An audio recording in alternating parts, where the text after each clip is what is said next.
Assalamualaikum warahmatullahi wabarakatuh. Apa kabar teman-teman hebat semuanya?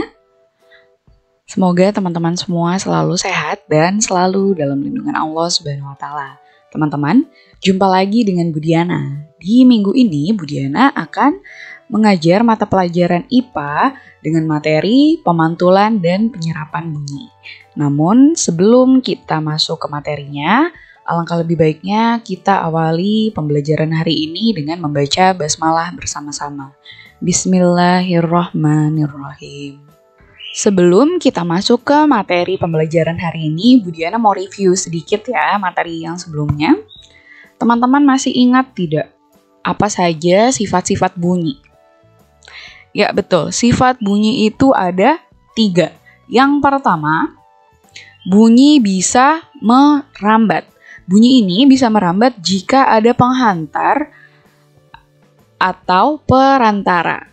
Nah, penghantar dan perantaranya ini diantaranya adalah yang pertama, itu adalah benda padat. Yang kedua, benda cair. Dan yang ketiga, itu udara atau gas. Sifat yang selanjutnya adalah bunyi bisa memantul. Lalu sifat yang terakhir adalah bunyi bisa diserap. Nah, sifat kedua dan ketiga ini akan kita bahas pada slide selanjutnya. Jadi teman-teman silakan menyimak dan silakan dipahami baik-baik ya video kali ini. Pemantulan dan penyerapan bunyi. Seperti yang tadi Budiana sudah jelaskan, bunyi itu bisa diserap dan juga bisa dipantulkan. Bunyi dapat dipantulkan jika mengenai permukaan benda yang keras. Nah, ingat ya teman-teman, bunyi bisa dipantulkan kalau permukaan bendanya keras. Contohnya adalah pada dinding batu bata dan juga kaca. Nah, kira-kira apa lagi nih teman-teman? Benda-benda yang keras. Ya, bisa juga seperti kayu, logam, ataupun besi ya. Jadi, ketika permukaannya keras berarti itu bunyinya bisa dipantulkan. Lalu selanjutnya, bunyi dapat diserap jika mengenai permukaan benda yang lunak.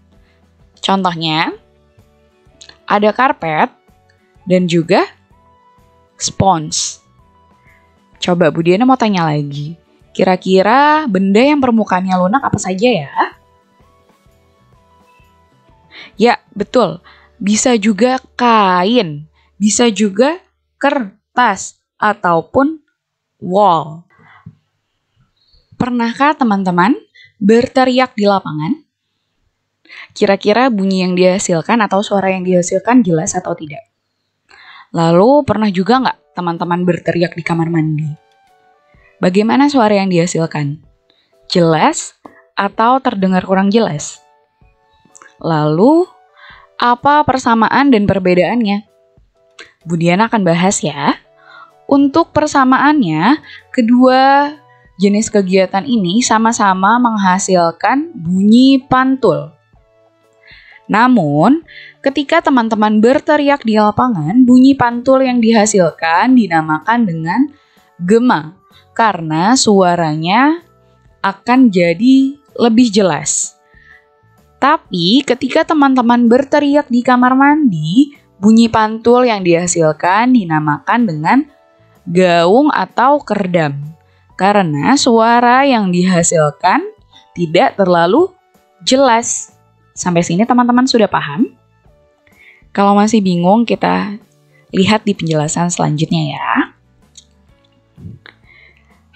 Tadi Budiana sudah menjelaskan ada 2 jenis bunyi. Yang pertama itu ada gaung atau kerdam. Dan yang kedua ada gema. Untuk pembahasan pertama, kita akan bahas dulu ya tentang gaung atau kerdam. Nah, teman-teman tahu nggak apa ini maksud gaung atau kerdam? Gaung atau kerdam adalah bunyi pantul yang terdengar bersamaan dengan bunyi asli, sehingga suara yang didengar tidak terlalu jelas. Nah, biasanya gaung atau kerdam ini terjadi karena bunyi dipantulkan oleh dinding yang jaraknya dekat dari sumber bunyi. Hal ini menyebabkan datangnya bunyi pantul bersamaan dengan bunyi asli yang belum selesai diucapkan. Akibatnya, bunyi pantul mengganggu bunyi asli, sehingga suara yang terdengar tidak terlalu jelas. Contohnya adalah ketika kita sedang berteriak di kamar mandi, berteriak di dekat tebing, dan juga berada di ruangan kosong. Nah, kenapa ketiga contoh ini termasuk gaung atau keredam? Masih ingat teman-teman di pembahasan awal? Bunyi bisa dipantulkan ketika mengenai benda yang permukaannya keras. Dalam kamar mandi, dinding itu keras ya permukaannya, jadi dia bisa memantulkan bunyi. Begitu juga dengan tebing. Dan pada ruangan yang kosong, tidak ada apa-apanya, biasanya akan menyebabkan gaung. Seperti itu. Sampai sini teman-teman bisa paham? Kita lanjut ya ke contoh selanjutnya. Selanjutnya, jenis bunyi pantul yang kedua dinamakan dengan gema. Kira-kira teman sudah tahu apa itu gema? Gema merupakan bunyi pantul yang terdengar setelah bunyi asli. Gema terjadi jika bunyi dipantulkan oleh dinding yang jaraknya jauh dengan sumber bunyi. Hal itu menyebabkan datangnya bunyi pantul setelah bunyi asli selesai terucapkan. Jadi, bunyi pantul yang terdengar lengkap sesudah bunyi asli. Dan gema ini biasanya sering terjadi ketika kita sedang berbicara di sawah yang dikelilingi oleh gunung-gunung seperti ini atau bukit-bukit. Nah, ketika teman-teman berteriak misalnya seperti ini, "Hai!" Nah, suara yang terdengar akan jadi hai, hai, hai, hai. Seperti itu. Dan yang kedua, ketika teman-teman berteriak di lapangan.